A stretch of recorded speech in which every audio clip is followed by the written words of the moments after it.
Hello, everybody. Welcome to Cougar Dash. I am your host, Ryan Roots, followed by Cody Schoeler.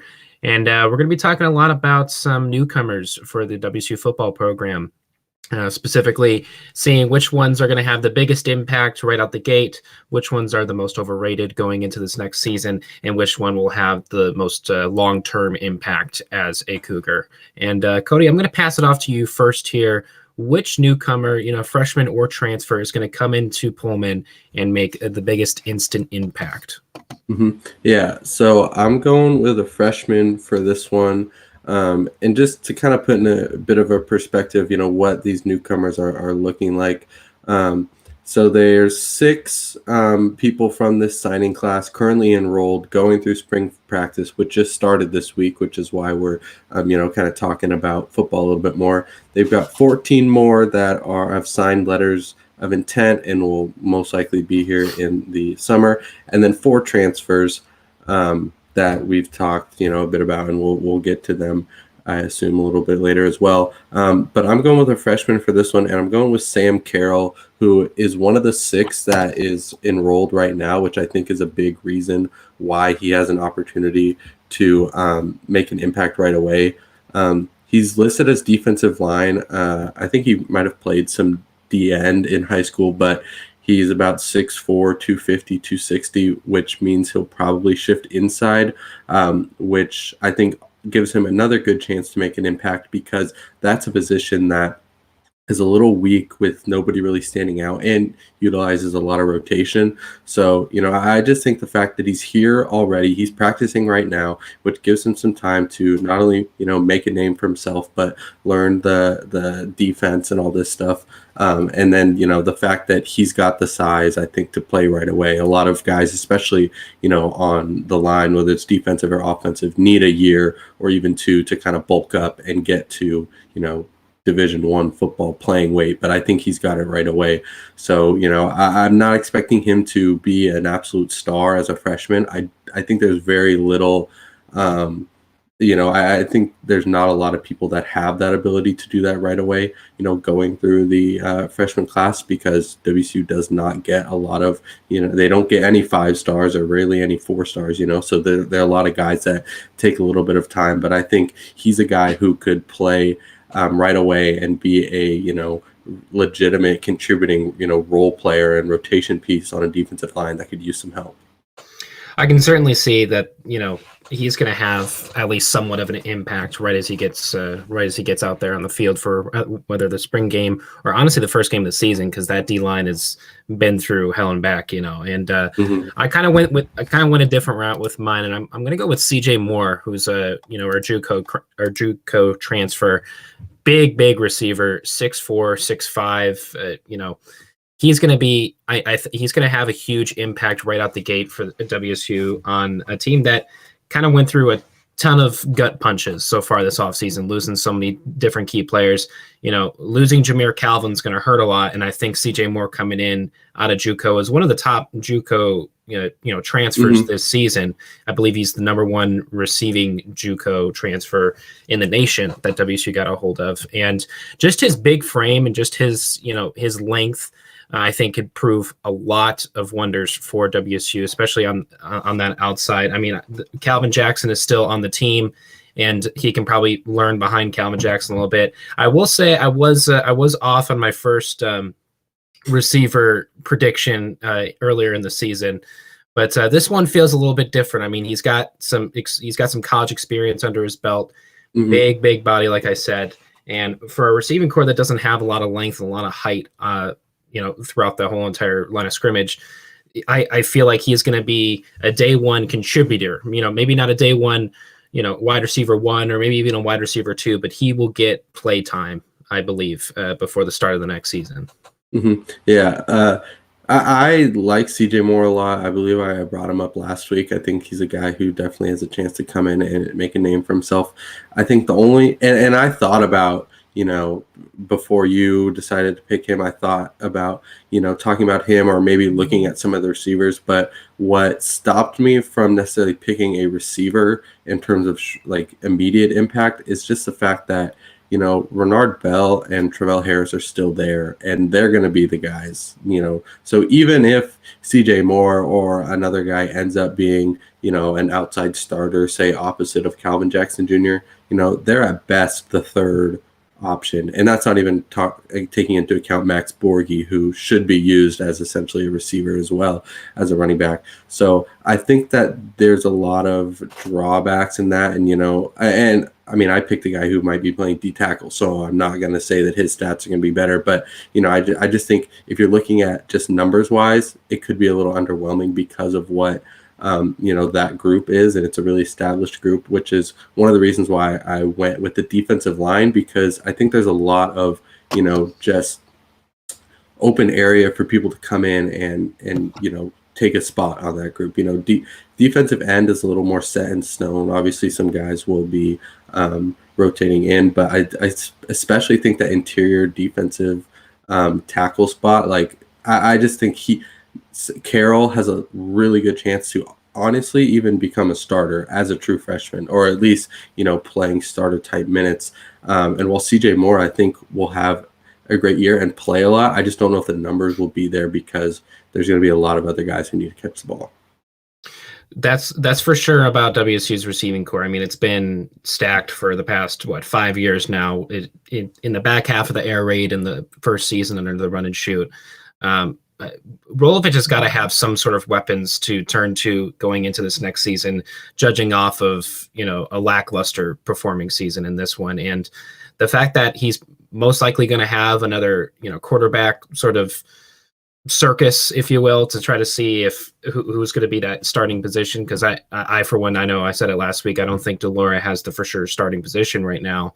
And CJ Moore, like I said, coming in with that JUCO experience and coming in with that experience that freshman receivers just don't have coming out of high school, that big frame coming on the outside. We need a red zone threat, a team in an offense that does not have a tight end outside of, I forget Bacon, right? He kind of classifies as like a tight end receiver. He's not on the roster anymore. So pretty sure he's gone, but yeah, he was their de facto big target red zone threat last year, I guess, if you had to pick one. So that role's open. Right. And without Desmond Patman for this last season, was really unfortunate in terms of having that red zone threat. And I don't believe there was a single receiver on the roster who was taller than, I want to say 6'3" or so. I'm not entirely sure how tall Calvin Jackson is. Not playing, at least. No, right. Calvin Jackson Jr. is pretty short. Of the guys that played, Nobody was really that tall. And the fact that CJ Moore is going to come in with that Desmond Patman-esque frame, I think, is going to work wonders in terms of getting this offense back up and running. But what are sort of your biggest thoughts towards, the defensive line and going into this next season, and how Sam Carroll can play a part in that in terms of having one of the worst pass rushes in the conference? He's probably going to get play time right at the gate, like you said, but what really is he going to have to do to sort of reestablish this defensive line? Yeah, and first off, it's going to depend on where he plays, because he's listed as defensive line. I would bet pretty heavily that he ends up playing D tackle just with his size, and so that takes a little pass rushing pressure off of him. And honestly, it's just what those guys' jobs, they're not going to be Aaron Donald. They're just there to be big bodies and clog up the run lanes, collapse the pocket, do some of those little things. And so, obviously I haven't seen him play and what he's capable of, but, kind of the road to being a contributing player right away is there. We saw guys last year at the defensive tackle position do that exact same thing that weren't necessarily freshmen, but they had never really played before, because the defensive switch, was pretty big. Will Rogers went from playing inside to outside, so they got bigger on the inside. So we saw guys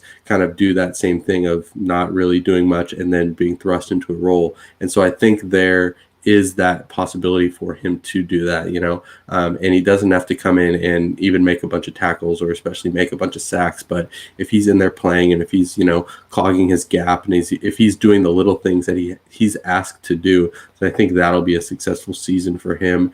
And, it may be a lot more than a lot of other freshmen are able to do because they may not just be able to break into the, rotation like he is. For sure. It's going to be interesting to see who is going to make the hugest impact right out the gate. Lord knows the WSU Cougars could really use it going into this next season.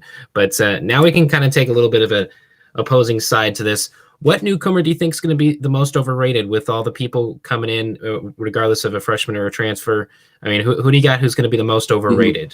Yeah, and I mean, my pick for most overrated, I think, has already been overrated, and that's Jarrett Guarantano. And this is not me saying that he sucks and that he's terrible, and he could still end up winning the job and being the starting quarterback. But I still think that he may be overrated in a sense because I think people have been handing him this and thinking that he's just coming in and taking it. And I don't think that's the case. We've talked a bit about him already, and I said some of my piece on him before, but I just think, there's two ways to look at it. A lot of people are looking at it like, oh, an SEC quarterback is coming to the Pac-12, is coming to WSU, he's ready to do whatever. But, an SEC quarterback only comes to the Pac-12 if they struggle. I mean, look at Utah and Jake Bentley. Jake Bentley was an SEC quarterback that came to the Pac-12, and he didn't really do much. I mean, there are some cases where it could help, and Guarantano might need a change of scenery, and he might, be better off playing against some Pac-12 defenses as opposed to the NFL caliber players in the SEC. But I just don't think that it's as cut and dry as it might seem, that a guy who comes in, he was, if you're looking at his high school recruiting, he would have been one of the biggest recruits here. But that's irrelevant because he didn't come out of high school. He never even considered here out of high school. So I don't really care. I just think that this is a wide open race, and that I would bet on him, not winning it. And, I just think that for all the hype that he's kind of getting, and I think people have kind of been handing him the job already, I think it's time to slow down and really see what he can do, because also this is most likely a new offense for him. And he's going up against two people in Jaden DeLora and Cameron Cooper that have, that have a track record in this offense and have experience. And I don't know what Xavier Ward ran in high school. I don't know how familiar he is with it, but I just think there's a few more reasons that may hold him back than I think people realize. And I'm just a little hesitant on him, and I'm not over the moon that we got a Tennessee transfer quarterback. I do have to say I kind of feel bad for Guarantano, at least to some degree, because I'll bring up just at least one example or one reason why I feel sorry for the guy. I'm browsing around on YouTube the other day looking at some football highlights and this and that, and it popped up on my suggested of Guarantano highlights in quotations, worst quarterback in college football. And I'm like, all right, I mean, we got to at least watch it. And sure, some of his reads and some of his decisions are not up for par in college football. I mean, regardless of it being in the SEC as well. I kind of feel bad for the guy, and this is kind of like a second chance, if you will, for him. Mm-hmm. I will say there was a guy who also came in for a second chance out of a Southeastern school, not an SEC school, but Minshew came for a second chance, and it worked wonders for him. Yeah. Am I saying it's the same deal with him? Absolutely not. But that also was Leach, who I think is much more of a QB whisperer than Brolovich. Mm-hmm. And Guarantano, I will give him some credit. Tennessee was just a shit show in all regards, and when it comes to football and even the athletic program. So I'm not saying that his struggles were all him, or I think it would have been very difficult for anybody to succeed at Tennessee. And I don't think he's a worse quarterback in college football, like whoever made that YouTube clip thinks. But I do just think that we're not getting this huge transfer that's going to come in and say, we're not getting Minshew, even though we didn't think Minshew was going to be what he is, but I don't think we're getting that again. No, nobody did. But I think now that he's done that, it's created this kind of idea in people's minds. And every time we get a transfer quarterback, they think that he's going to be the next Minshew. And I don't think that's going to be the case at all right now.